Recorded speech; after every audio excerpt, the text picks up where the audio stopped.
Hello student, myself Abhishek Kumar Gupta, I'm senior assistant professor in AVS Engineering College, Ghaziabad. जैसा कि हमने पिछले 2 lecture से एक नई सीरीज शुरू की है, तो मैंने इसको एक नया नाम भी दिया है। इसको अब हम लेके चलेंगे गेट MCQ के नाम से। MCQ for the M for the master, in C for the concepts, through and Q for the questions.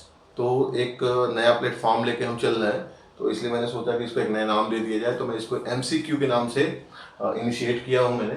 ठीक है, तो MCQ में ऑलरेडी हमने 2 क्वेश्चन डिस्कस कर लिए थे, डीसी शंट मोटर का और एक डीसी सीरीज मोटर का।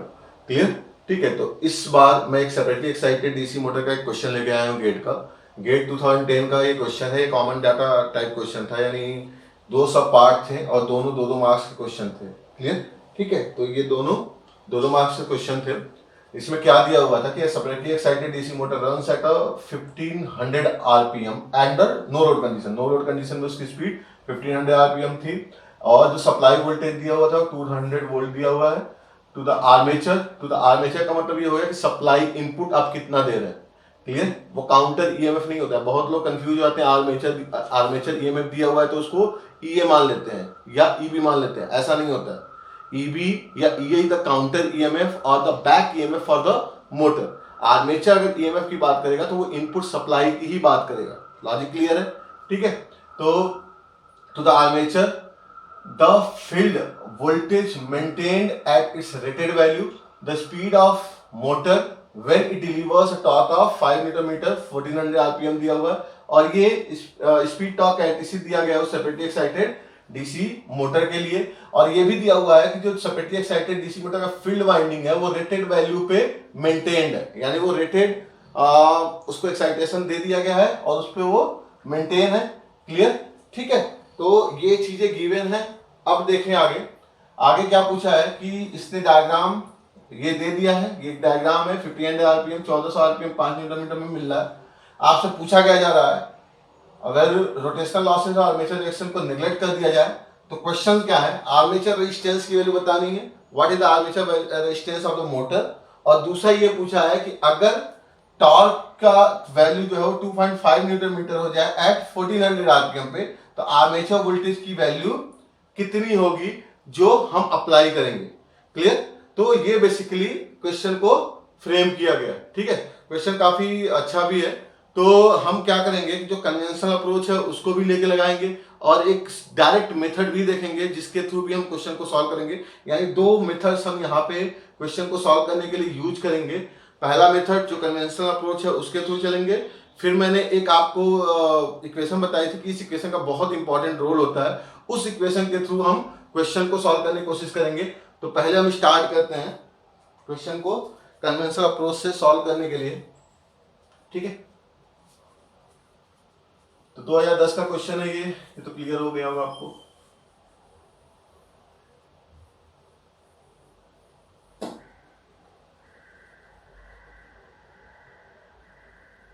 हाँ, क्वेश्चन में क्या क्या दिया हुआ है? क्वेश्चन में ये दिया हुआ है कि टर्मिनल वोल्टेज यानी जो सप्लाई वोल्टेज है VT, उसकी वैल्यू कितनी है 200 वोल्ट। नो लोड स्पीड यानी N नॉट की वैल्यू जो है वो तुम्हारी दी गई है 1500 आरपीएम। क्लियर? ठीक है, ये दिया हुआ है। और क्या दिया हुआ है, at T equal to 5 newton पर मीटर इसकी लोड है, और इस लोड पे लोड स्पीड की वैल्यू दी गई है आपकी 1400 आरपीएम। क्लियर? ये डाटा क्वेश्चन में गिवन है। क्लियर? तो इस डाटा के थ्रू हमें क्वेश्चन को सॉल्व करना है। तो सबसे पहले क्वेश्चन में क्या दिया हुआ है, एक सेपरेटली एक्साइटेड डीसी मोटर है, तो ऑब्वियस सी बात है फाई की वैल्यू क्या होगी, कांस्टेंट होगी। क्यों कांस्टेंट होगी? क्योंकि फील्ड जो है वो मेंटेन्ड है एट रेटेड वैल्यू। तो फील्ड क्या होता है, सेपरेटली एक्साइटेड डीसी मोटर में क्या होता है, आपका जो फील्ड वाइंडिंग होता है वो सेपरेटेड होता है, यानी उसको हम सेपरेटली एक्साइट करते हैं। क्लियर? जैसे शंट में क्या होता है कि पैरेलली फील्ड वाइंडिंग कनेक्ट होता है, जो आप एब्जॉर्ब करता है जो करंट आर्मेचर, वो जो लोड करंट या इनपुट करंट होता है वो 2 पार्ट में डिवाइड होता है, वो फील्ड वाइंडिंग पे भी जाता है और आपके आर्मेचर पे भी जाता है। बट यहाँ पे ऐसा नहीं है, यहाँ पे क्या है, फील्ड वाइंडिंग सेपरेटेड होता है। क्लियर? तो सेपरेटेड वो मेंटेन्ड है, तो फाई की वैल्यू क्या है, कांस्टेंट है। मैंने क्या क्या चीजें बताई थी आपको, जो ईए होता है ईए की वैल्यू क्या होती है, VT minus IA into RA, equation number 1। दूसरी चीज क्या बताई थी यूज करने के लिए, E directly proportional to 5 omega या directly proportional to 5 into N अगर स्पीड आरपीएम में दिया गया है, और torque equal to directly proportional to 5 into I. ये चीजें मैंने बताई थी। ऑप्शन देखिए 2 ओम, 3.4 ओम, 4.4 ओम एंड 7.7 ओम दिया हुआ है। तो जरा सॉल्व करते हैं, क्या आएगा इसका आंसर। ठीक है, हमें क्या निकालना है, आर्मेचर रेजिस्टेंस निकालना है। यानी देखो यहाँ पे वीटी तुमको पता है, आईए तुमको नहीं पता है, आरए की वैल्यू भी तुमको नहीं पता है, और आई ईए की वैल्यू भी तुमको नहीं पता। क्लियर, तुम्हें निकालना क्या, फोकस किस पे करना है, आरए पे। क्लियर, लेकिन इस एक इक्वेशन में 3 अननोन रह जा रहे हैं।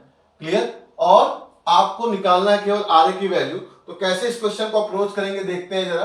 ठीक है, आप अगर देखेंगे यहाँ पे तो चूंकि फ्लक्स कांस्टेंट है तो ये क्या हो जाएगा, directly proportional to N and torque is directly proportional to armature current. ये दो चीजें तो फिक्स हो गई। अगर हम बात करें नो लोड कंडीशन की, नो लोड कंडीशन का मतलब क्या होता है, मैंने क्या बताया था, टॉर्क की वैल्यू जीरो होना। टॉर्क जीरो होने का मतलब क्या हो गया, चूंकि टॉर्क आईए का प्रोपोर्शनल है तो टॉर्क डायरेक्टली प्रोपोर्शनल टू आईए। जब टॉर्क जीरो हो रहा है तो करंट की वैल्यू भी क्या हो जाएगी, जीरो। तो अगर हम नो लोड कंडीशन पे इक्वेशन देखेंगे तो हमने मान लिया कि ई की वैल्यू क्या हो जाएगी, नो लोड ईएमएफ है ई नॉट के बराबर, E naught equal to supply voltage तो फिक्स है minus zero into R A, क्योंकि करंट जीरो हो जा रहा है, यानी वीटी, यानी ई नॉट की वैल्यू क्या आ गई, 200 वोल्ट आ गई। जब ई नॉट आपको 200 वोल्ट मिल गया, ई नॉट की वैल्यू क्या हो गई, 200 वोल्ट हो गई ना।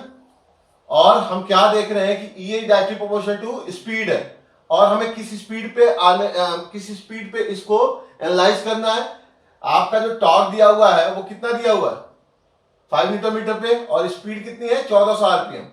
तो ऑब्वियस सी बात है, जब E directly proportional to N है तो हमें क्या निकालना है, हमें तो निकालना है ई फॉर द 1400 आरपीएम के लिए। जबकि ये जो ई नॉट निकला हुआ है ये किसके लिए निकला हुआ है, for N naught equal to 1500 RPM, क्योंकि नो लोड स्पीड कितनी है, 1500 आरपीएम के बराबर है। क्लियर, जब टॉर्क की वैल्यू जीरो है तो स्पीड कितनी है, 1500 आरपीएम। जब टॉर्क की वैल्यू 5 न्यूटन मीटर है तो स्पीड कितनी है, 1400 आरपीएम। क्लियर, तो 1500 आरपीएम पे इस आपका ईएमएफ इतना है, काउंटर ईएमएफ या बैक ईएमएफ। तो ऑब्वियस सी बात है 1400 आरपीएम पे क्या हो जाएगा, सिंपली हम क्या करेंगे, E upon E naught equal to क्या हो जाएगा, एन बाई एन नॉट के बराबर, यानी 1400, एन की वैल्यू कितनी है 1400 आरपीएम, एन नॉट की वैल्यू कितनी है 1500 आरपीएम। तो यहां से आपको ई की वैल्यू क्या मिल जाएगी, ई इक्वल टू क्या मिल जाएगा, 1400 बाई 1500 इंटू ई नॉट। और ई नॉट की वैल्यू कितनी है, ई नॉट की वैल्यू कितनी निकाली हमने, सप्लाई वोल्टेज के बराबर, क्योंकि नो लोड कंडीशन पे जो आपको ईएमएफ मिलेगा वो 200 वोल्ट मिलेगा। क्वेश्चन में नो लोड स्पीड दिया हुआ है और ईएमएफ की value directly proportional to speed है, तो हम करस्पॉन्डिंग स्पीड से किसी भी ईएमएफ को कैलकुलेट कर सकते हैं। जब 1500 आरपीएम पे हमें स्पीड पता है तो 1400 आरपीएम पे हम स्पीड निकाल सकते हैं। ये उसी तरह की बात हो जाती है कि अगर 5 आम का दाम 20 रुपए है तो 1 आम का दाम कितना होगा, या 4 आम का दाम कितना होगा, सेम चीज है, क्योंकि डायरेक्टली प्रोपोर्शनल है, लीनियर प्रोपोर्शनलिटी है। तो ऑब्वियस सी बात है वैल्यू कितनी आ जाएगी, 1400 अपॉन 1500 इंटू 200। तो जब हम इसको सॉल्व करेंगे तो ये तुम्हारा आ जाना है फिर 560 अपॉन 3, यानी अराउंड ये की वैल्यू आ जाएगी आपकी 186.67 वोल्ट। इसको आप सॉल्व करिएगा, 560/3 आ रहा है, तो 560/3 की वैल्यू 186.67 वोल्ट के बराबर आएगी। क्लियर, तो हमें क्या मिल गया उस इक्वेशन में, हमारा इक्वेशन क्या था, E equal to VT minus IA into R A. जो हम मोटर में अप्लाई करते हैं केवीएल, तो उसमें क्या था, EM equal to VT minus IA into R A. हमें निकालना क्या है, आर ए। हमने क्या निकाल लिया, ई की वैल्यू हमें कैलकुलेट हो गई, वीटी हमें मिल चुका है। अब क्या हमें निकालना है, आई ए। अगर हम आई ए निकाल लेते हैं तो ऑब्वियस सी बात है हम आर ए की वैल्यू कैलकुलेट कर लेंगे। तो हमारा मेन फोकस किस पे जाएगा, आई ए पे, कि आई ए को कैसे हम निकालें। तो आई ए निकालने के लिए हम ऑब्वियस सी बात है किस पे जाएंगे, जब भी हम करंट से रिलेटेड चीजें पता करने की कोशिश करते हैं, जब हमें आइडिया होता है कि टॉर्क की वैल्यू इतनी है, स्पीड इतना है, तो हमेशा आप फोकस किया करिए पावर पे। जो पावर आपका डेवलप होता है वो रिलेशन क्या होता है, क्योंकि यहाँ पे ईएमएफ भी आपको पता है, टॉर्क भी आपको पता है, स्पीड भी पता है। तो पावर डेवलप का फॉर्मूला क्या होता है, ई ए इंटू आई इक्वल टू क्या होता है, टॉर्क इंटू ओमेगा। क्लियर, आपको एन पता है, एन क्या होता है इन आरपीएम, क्लियर। तो अगर ओमेगा क्या होता है आपका रेडियन पर सेकंड में, तो आरपीएम को रेडियन पर सेकंड में आप क्या करेंगे, ये तो आपने पढ़ा भी होगा। आरपीएम मतलब होता है रिवॉल्यूशन। क्लियर। रिवॉल्यूशन का मतलब क्या हो गया, 2 पाई, एक रिवॉल्यूशन में कितना रेडियन होगा, 2 पाई रेडियन। मिनट का मतलब क्या हो गया 60 सेकेंड, यानी 2 पाई बाई 60 से अगर मल्टीप्लाई कर देंगे, अगर हमें ओमेगा निकालना है किस करेस्पॉन्डिंग आरपीएम का, तो सिंपली हम क्या करते हैं 2 पाई बाई 60 से मल्टीप्लाई कर देते हैं। क्यों करते हैं, क्योंकि एक रिवॉल्यूशन में 2 पाई रेडियन होता है, एक मिनट में 60 सेकेंड होता है, तो 2 पाई बाई 60 से हम मल्टीप्लाई कर देते हैं, ऑलरेडी आपने पढ़ा भी होगा। तो ओमेगा की वैल्यू करस्पॉन्डिंग क्या आ जाएगी, 2 पाई बाई 60 इंटू एन के बराबर। देखो यहाँ पे ओमेगा हमको पता है, टॉर्क हमको पता है 5 न्यूटन मीटर, ये हमने पता कर लिया कि 186.67 वोल्ट आ रहा है। तो हमें क्या मिलेगा, सारी चीजें नोन हो गई ना, अननोन क्या है, केवल आईए है। तो आईए की वैल्यू हम यहाँ से कैलकुलेट कर लेंगे। तो हम जरा यहाँ से आईए की वैल्यू कैलकुलेट करते हैं, देखते हैं क्या आता है। आईए की वैल्यू कैलकुलेट करो, क्या आएगा यहाँ पे, ई की वैल्यू कितनी है 186.67 volt into I equal to torque कितना है हमारा 5 न्यूटन मीटर इंटू ओमेगा की वैल्यू कितनी हो जाएगी 2 पाई बाई 60। आरपीएम में स्पीड कितनी है 1400 आरपीएम 1400। आप जब इसको सॉल्व करेंगे तो यहां से आपको आईए की वैल्यू मिल जाएगी, आईए इक्वल टू 3.925 एम्पियर। ये 3.925 एम्पियर। क्लियर। तो हमें क्या क्या मिल गया, हमें मिल गया वोल्टेज, हमें मिल गया करंट। अब सिंपली हमें क्या करना है, हमारे लिए करंट तो अननोन था, हमें जब सारी वैल्यू मिल गई है, ये दोनों वैल्यू हमें मिल गई है, बस हमें क्या करना है इक्वेशन पुट कर देना है। हमारा इक्वेशन क्या था, E equal to V T minus I A into R A. Value put करो, ई की वैल्यू कितनी हो गई 186.67, वीटी की वैल्यू 200 वोल्ट माइनस आई की वैल्यू 3.925 इंटू आर ए हमें कैलकुलेट करना। क्लियर। जब हम इसको सॉल्व करेंगे तो हमारा निकल के आएगा, जब हम इसको सॉल्व करेंगे आर इक्वल टू क्या हो जाएगा 200 माइनस 186.67 अपॉन 3.925। जब आप इसको सॉल्व करेंगे तो इसकी वैल्यू आएगी 3.39 या अप्रोक्सीमेटली 3.4 ओम, और आपके ऑप्शन में भी 3.4 ओम गिवन था। क्लियर। तो हमें ये पूरा का पूरा खाका तैयार करना पड़ेगा, क्योंकि हमारे पास बस एक ही इक्वेशन अवेलेबल है, E equal to V T minus I A R है। इसी इक्वेशन में बस आर ए का रोल आता है और यहीं से आप आर ए कैलकुलेट कर सकते हैं। तो इसको निकालने के लिए आपको ई और आई ए निकालना पड़ेगा। ई ए क्या करना पड़ेगा, क्योंकि ई ए डायरेक्टली प्रोपोर्शनल टू स्पीड है, तो आप स्पीड के करस्पॉन्डिंग ई ए निकालना चाहेंगे, लेकिन उसके पहले एक कोई आपका काउंटर ईएमएफ या बैक ईएमएफ पता करना जरूरी होगा। तो उसको पता करने के लिए हम नो लोड कंडीशन का सहारा लेंगे। नो लोड कंडीशन पे क्या है, आईए की वैल्यू 0 होगी, क्योंकि टॉर्क डायरेक्टली प्रोपोर्शनल टू आईए है। जब आईए 0 होगा तो ऑब्वियस सी बात है कि आपका ये क्या हो जाएगा, वीटी के बराबर हो जाएगा। नो लोड कंडीशन में सप्लाई वोल्टेज क्या हो जाता है, काउंटर ईएमएफ या बैक ईएमएफ के बराबर हो जाता है। जब हमें एक ईएमएफ पता चल गया तो करस्पॉन्डिंग किसी भी स्पीड के लिए आप ईएमएफ कैलकुलेट कर सकते हैं। तो वही लॉजिक लगा के हमने ईएमएफ कैलकुलेट किया, फिर पावर रिलेशन यूज करके हमने करंट को कैलकुलेट किया, और दोनों निकालने के बाद हमने क्या निकाल लिया, रेजिस्टेंस की वैल्यू कैलकुलेट कर ली। क्लियर। ठीक है। तो 4 ऑप्शन थे इसमें, यानी 4 ऑप्शन में बी ऑप्शन जो था 3.4 ओम था, तो बी ऑप्शन हमारा सही ऑप्शन है, यानी आंसर क्या आ जाएगा 3.4 ओम। क्लियर। ठीक है। तो ये चीज क्लियर हुआ होगा आपको। अब हम बात करते हैं सेकेंड क्वेश्चन की। सेकेंड क्वेश्चन में क्या पूछा है, for the motor delivers a torque of 2.5 newton metre at 1400 RPM, the armature voltage to be applied.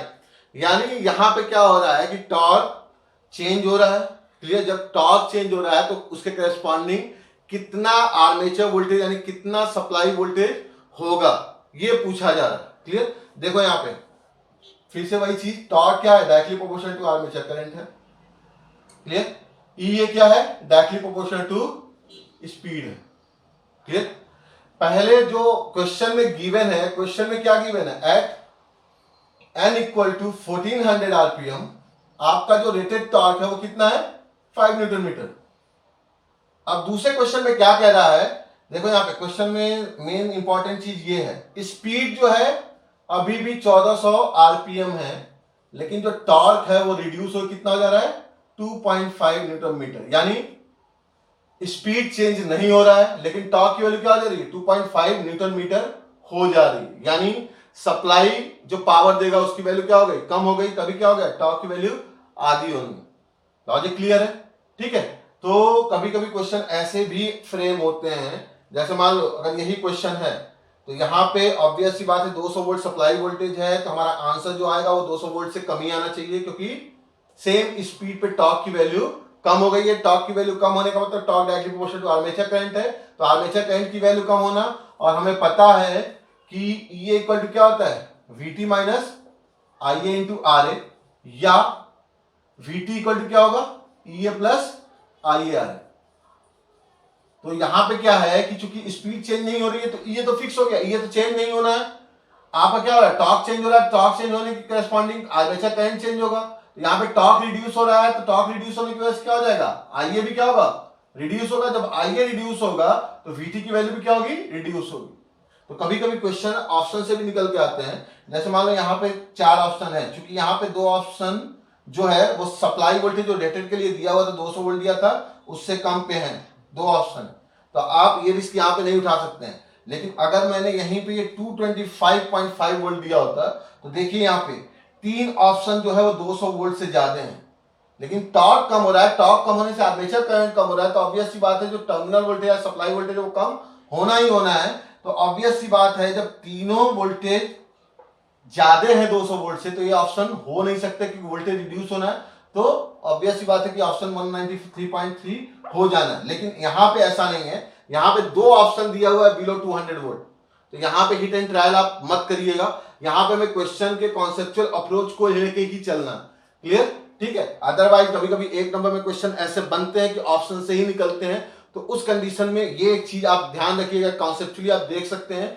कि ये चीजें हो रही हैं, तो क्या ऑप्शन हमारा करेक्ट हो सकता है, क्लियर। फिलहाल यहाँ फोकस करते हैं हम, स्पीड चेंज नहीं हो रही है, तो ऑब्वियस सी बात है जब स्पीड चेंज नहीं हो रही है तो ये क्या हो गया, कांस्टेंट, ये चेंज होगा नहीं, यानी ये क्या हो जाएगा 186.67 वोल्ट के बराबर। लॉजिक क्लियर है, ठीक है। जब आपका स्पीड चेंज नहीं हो रहा है तो ये फिक्स हो गया, लेकिन टॉर्क की वैल्यू क्या हो जाएगी, क्योंकि टॉर्क क्या है, डायरेक्टली प्रोपोर्शनल टू IA है। जब टॉर्क की वैल्यू 5 न्यूटन मीटर है तो उस कंडीशन में आपका आर्मेचर करंट कितना निकला, 3.925 एम्पियर ना, 3.925 एम्पियर। लेकिन अब टॉर्क क्या हो जा रहा है, 2.5 न्यूटन मीटर, तो उसके करस्पॉन्डिंग मान लिया हमने करंट IA डैश हो जा रहा है, तो 2.5 डायरेक्टली प्रोपोर्शनल क्या हो जाएगा, IA डैश। या आप सीधे भी बोल सकते हैं, इतना कुछ करने की जरूरत नहीं है, रेशियो करो निकालो, जब टॉर्क आधा हो रहा है तो करंट भी क्या हो जाएगा, आधा ही हो जाएगा, क्योंकि डायरेक्टली प्रोपोर्शनल टू IA है। जब टॉर्क हाफ हो रहा है तो करंट भी क्या हो जाना है, हाफ हो जाना है। अदरवाइज कभी कभी क्या होता है 3/4 हो जाए, कुछ और हो जाए, तो उस कंडीशन में आपको रेशियो लेना पड़ेगा। रेशियो लेने की भी जरूरत नहीं है, जितने फैक्टर से वो चेंज हो रहा है उतने ही फैक्टर से करंट भी चेंज होगा, क्योंकि सेपरेटली एक्साइटेड डीसी मोटर है, तो हम वैसे भी उसको निकाल सकते हैं, ये सब चीज करने की जरूरत नहीं है, क्लियर। तो हमारा वैल्यू क्या आ जाएगा यहाँ पे, जब torque directly proportional to IA है तो जो नया करंट हमें मिलेगा IA डैश की वैल्यू क्या हो जाएगी, जब टॉर्क हाफ हो रहा है T डैश की वैल्यू क्या हो रही है, T/2 हो रही है। जब टॉर्क हाफ हो रहा है तो IA डैश भी क्या हो जाएगा, IA/2। IA/2 का मतलब क्या हो गया, 3.925/2, यानी ये क्या आ जाएगा 1.9625 एम्पियर के बराबर, क्लियर। तो हमारा करंट क्या आ गया, IA डैश की वैल्यू क्या आ गई 1.9625 एम्पियर। हमें क्या निकालना है, सप्लाई वोल्टेज से करस्पॉन्डिंग क्या हो जाएगा, तो अभी हमने निकाला था VT इक्वल टू क्या हो जाएगा, EA plus IA dash into RA, क्योंकि करंट चेंज हो रहा है टॉर्क चेंज होने की वजह से, EA की वैल्यू चेंज नहीं हो रही क्योंकि स्पीड फिक्स है, तो ऑब्वियस सी बात है EA की वैल्यू चेंज नहीं होनी है। अगर यही स्पीड चेंज रहता, अगर इस स्पीड की जगह पे हम 1000 RPM या फिर 1600 RPM कुछ दे देते तो आपको करस्पॉन्डिंग EMF भी निकालना पड़ता और इस इक्वेशन में पुट करना पड़ता। प्लस IA डैश की वैल्यू कितनी आ गई 1.9625, RA की वैल्यू आप ऑलरेडी निकाल चुके हैं 3.4, तो जब आप इसको सॉल्व करेंगे तो इसकी वैल्यू आएगी 193.3 वोल्ट, और B option is the right answer, clear clear. तो यहाँ भी बी ऑप्शन राइट आंसर है, और इसके पहले वाले क्वेश्चन का भी बी ऑप्शन राइट आंसर था। तो ये तो हो गया एक अप्रोच, इसको एक अप्रोच के थ्रू सॉल्व करना, जहां पे हम कॉन्सेप्चुअल अप्रोच को लेके चले हैं और कन्वेंशनली क्वेश्चन को सॉल्व किए। अब अल्टरनेटिव मेथड देखते हैं इस क्वेश्चन को सॉल्व करने का, कि हम इसे कैसे कर सकते हैं।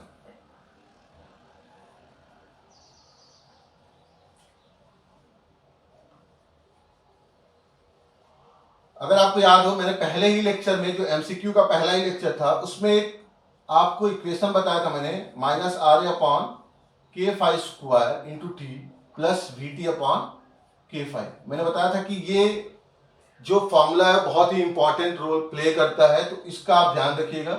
ये हमने मान लिया कि equation number 1 minus R A upon K phi square into T plus V T by K phi. चूंकि फाई कांस्टेंट है तो के फाई की वैल्यू क्या हो जाएगी, के डैश के बराबर। तो हम इसको लिख सकते हैं omega equal to minus R A upon K dash square plus V T upon K dash. चूंकि क्या है, फाई की वैल्यू कांस्टेंट है, सेपरेटली एक्साइटेड है तो फाई की वैल्यू कांस्टेंट हो गई। क्लियर। क्वेश्चन नंबर 1 देखो, यहां पे ऐसे क्वेश्चन को जब आपको कैरेक्टरिस्टिक दी गई हो ना, लीनियर कैरेक्टरिस्टिक वगैरह दी गई हो, तो इस क्वेश्चन को और तरीके से भी अप्रोच किया सकता है। कैसे, देखो यहाँ पे चूंकि ये एन और टॉर्क में कर्व है। क्लियर। अगर हम इसको ओमेगा में कन्वर्ट करना चाहते हैं तो सिंपली क्या कर दे, 2π/60 से मल्टीप्लाई कर दे, तो ये क्या हो गया, रेडियन पर सेकेंड में कन्वर्ट हो गया। ये क्या दिया हुआ, आरपीएम में दिया हुआ है ना, तो आरपीएम से अगर इसको आपको करना है तो सिंपली 2π/60 से दोनों स्पीड में मल्टीप्लाई कर दीजिए। ये चीज ध्यान रखिएगा, यहाँ पे जो फॉर्मूला होता है वो रेडियन पर सेकेंड वाला स्पीड होता है, ये रिवॉल्यूशन पर मिनट स्पीड नहीं होता है चीज का, हमेशा ध्यान रखिएगा। हमने क्या किया, बस कैरेक्टरिस्टिक में थोड़ा सा चेंज कर दिया, इसको रेडियन पर सेकेंड में कन्वर्ट करने के लिए यानी ओमेगा में कन्वर्ट करने के लिए 2π/60 से मल्टीप्लाई कर दिया।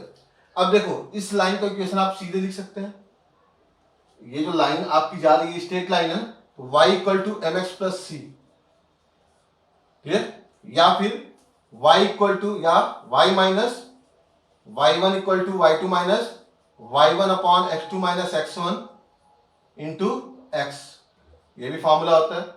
ठीक है, आप इंटू x माइनस x1, आप इस फॉर्मूले से भी आप लाइन का इक्वेशन ड्रॉ कर सकते हैं, लेकिन यहाँ पे y equal to mx plus C से ही काम चल जाएगा, क्योंकि c की वैल्यू क्या होती है एट x इक्वल टू 0 पे। तो यहाँ पे हम स्पीड और टॉर्क का इक्वेशन लिखेंगे, यानी इस लाइन का इक्वेशन अगर हम लिखना चाहे तो लिख सकते हैं। कैसे, आपका y कंपोनेंट क्या है, ओमेगा, तो ओमेगा इक्वल टू क्या हो जाएगा, स्लोप इसका निकालना है। स्लोप का मतलब क्या हो गया, आपको देखो क्या क्या दिया हुआ है, y2 minus y1 upon x2 minus x1, यही होता है ना स्लोप। तो y2 माइनस y1 का मतलब क्या हो गया, आपका जो फाइनल वैल्यू है, जो ये आपका क्या हो गया एक तरह से x2 y2, और ये कंपोनेंट हो गया x1 y1। क्लियर।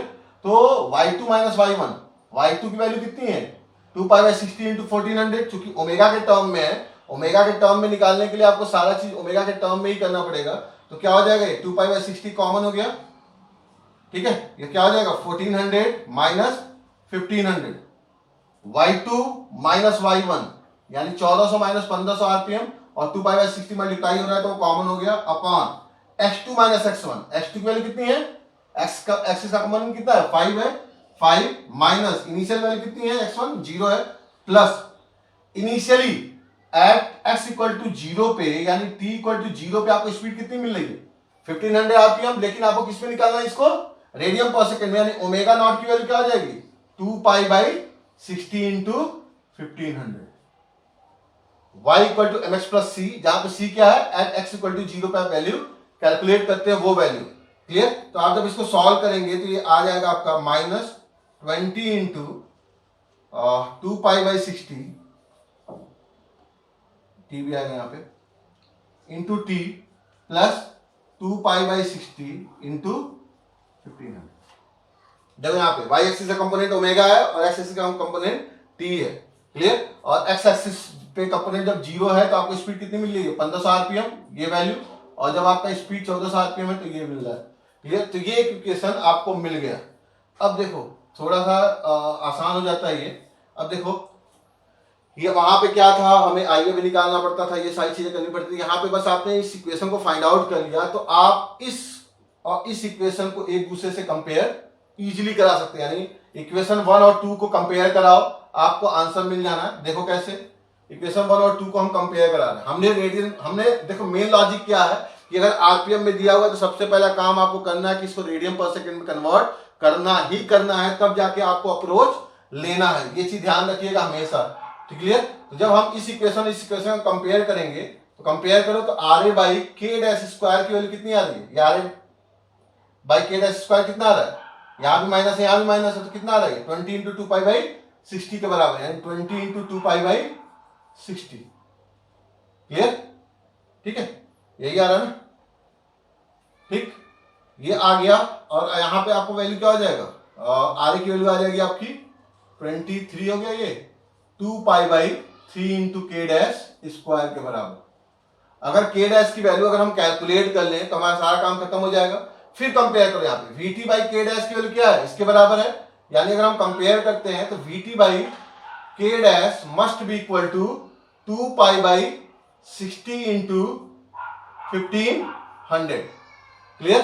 तो हमें पता है, ये चीज हमने कंपेयर कर लिया। अब हम थोड़ा आगे बढ़ते हैं।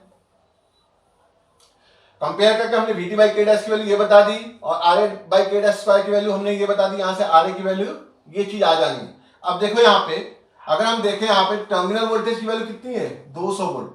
जब टर्मिनल वोल्टेज आपको पता है, वीटी आपको पता है ना, क्योंकि गिवन है क्वेश्चन में कि वीटी की वैल्यू कितनी है, 200 वोल्ट है। वैल्यू पुट करो यहाँ पे तो 200 upon K dash equal to 2π/60 into 1500।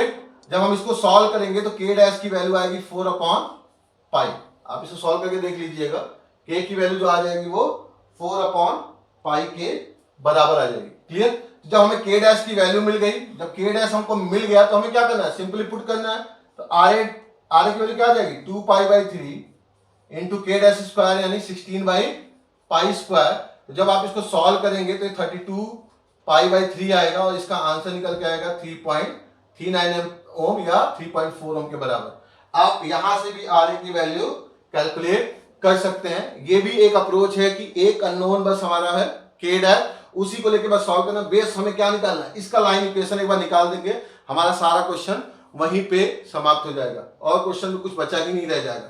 तो इस तरह से भी हम क्वेश्चन को लगा सकते हैं और ट्राई कर सकते हैं। तो ऐसे भी आप क्वेश्चन को एक बार कोशिश करिए लगाने की, क्योंकि एक मैथमेटिकल अप्रोच है कि एक ग्राफ के थ्रू हमने लाइन का इक्वेशन बनाया, उस लाइन को इक्वेशन को स्टैंडर्ड इक्वेशन से कंपेयर करा के सीधे सीधे हमने आंसर निकाल लिया। क्लियर? ठीक है। अब देखते हैं दूसरा न्यूमेरिकल। उसका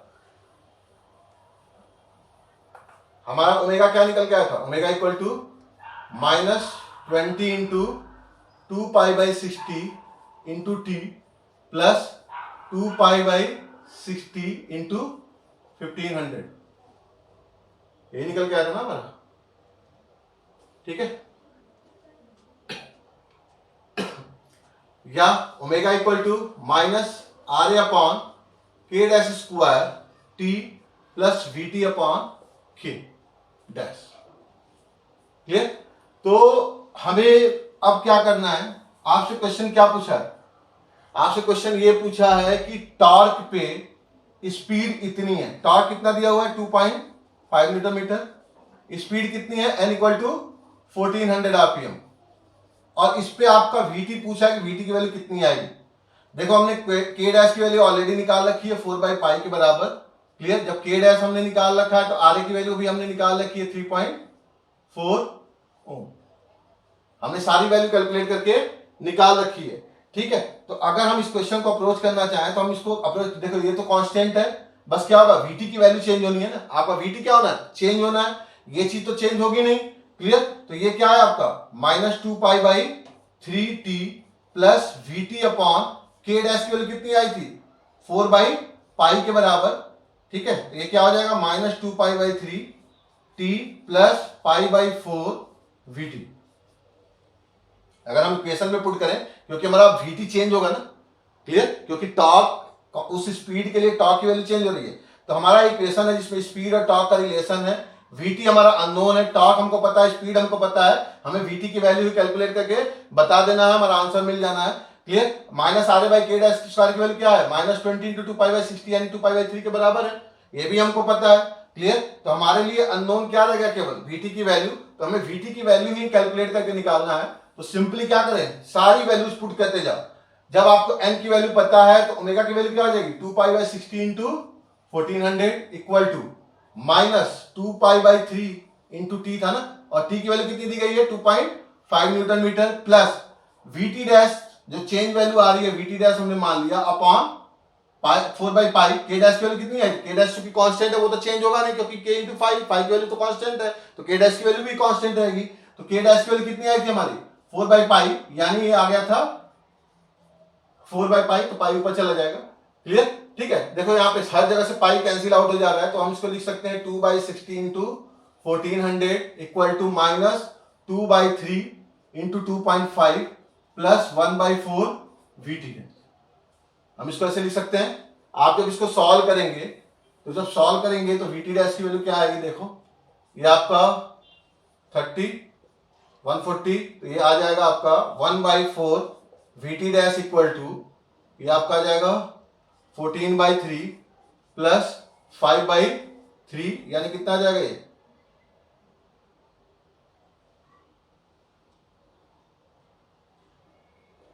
ठीक है 19/3 के बराबर। तो VT डैश की वैल्यू आप निकालेंगे, सॉरी 140/3, तो ये आ जाएगा आपका 140, ये 140/3 होगा, 145/3, तो इसकी वैल्यू जो आप निकालेंगे तो 145/4/3, तो इसकी वैल्यू जो आप कैलकुलेट करेंगे तो 193.3 के बराबर आएगा। देखो यहाँ पे ये आप क्या हो जाएगा 30, 10 कैंसिल आउट, 140/3, ये इधर आएगा तो क्या हो जाएगा 2 इंटू 2.5 5 हो गया, तो 5 यानी 145/3। VT डैश की वैल्यू क्या हो जाएगी 145 इंटू 4/3, तो इसकी वैल्यू जो आप कैलकुलेट करके निकालेंगे तो 193.3 वोल्ट के बराबर आएगा। आप कैलकुलेटर से कैलकुलेट करके निकाल भी सकते हैं। वैल्यू कितनी है 145 इंटू 4/3, क्लियर 193.33 वोल्ट आएगा।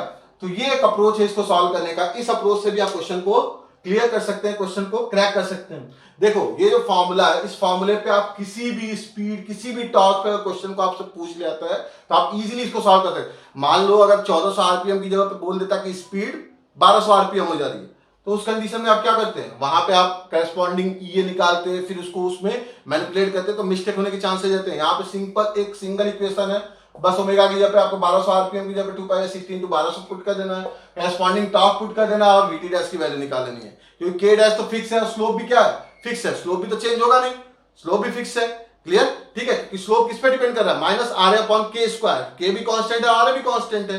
तो आप इस लॉजिक के थ्रू भी क्वेश्चन को अटेम्प्ट कर सकते हैं। मेरे ख्याल से आपको अल्टरनेटिव मेथड भी क्लियर हुआ होगा, वो समझ में आएगा कैसे हमें क्वेश्चन को अप्रोच करना है, हमें क्या अपनी तरफ से इनपुट देना है। तो दोनों तरीके मैंने आपको बताया, दोनों तरीके मैंने डिस्कस किए, तो आप किसी भी तरीके से आप क्वेश्चन को सॉल्व कर सकते हैं। लेकिन ये जो एक अप्रोच है ना, omega equal to -RA/K5² into T plus VT/K5, ये अप्रोच एक बहुत अच्छा अप्रोच है। आप किसी भी क्वेश्चन पे ट्राई करिएगा, इसको कोशिश करिएगा कि आप जब टॉर्क और स्पीड से रिलेटेड कोई क्वेश्चन दिया हुआ तो इस मतलब लॉजिक के थ्रू आप इजीली उसको क्रैक कर पाएंगे, ठीक है। अगर कोई डाउट हो, कुछ भी आपको पूछना है तो आप कमेंट बॉक्स में छोड़ सकते हैं, ठीक है। तो अगर आपको वीडियो पसंद आया तो प्लीज़ लाइक करिए, सब्सक्राइब करिए, आगे भी हम इस पे वीडियो बनाते रहेंगे। तो अभी तक मैंने DC shunt motor, DC series motor और सेपरेटली एक्साइटेड DC मोटर के न्यूमेरिकल कवर किए हैं। आई होप आपको पसंद आ रहा होगा, ठीक है। नेक्स्ट टाइम फिर मिलते हैं। Thank you very much.